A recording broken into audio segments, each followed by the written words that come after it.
好啦，經過我哋10幾個鐘頭飛機，跟住又 jet lag 又成之後呢 check in 酒店之後呢，我哋今晚都冇出到去食嘢。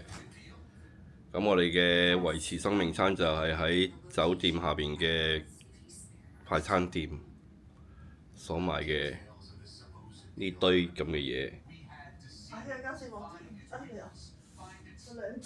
分別有一個 pizza，有一堆雞翼、Buffalo 雞翼，一個薯仔沙律，跟住加支汽水，加支水，跟住一個汽水喺地下，一支水，再加包薯片，60幾蚊埋單。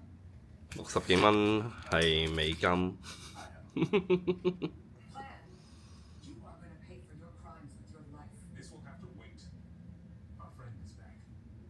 咁我哋繼續食嘢先。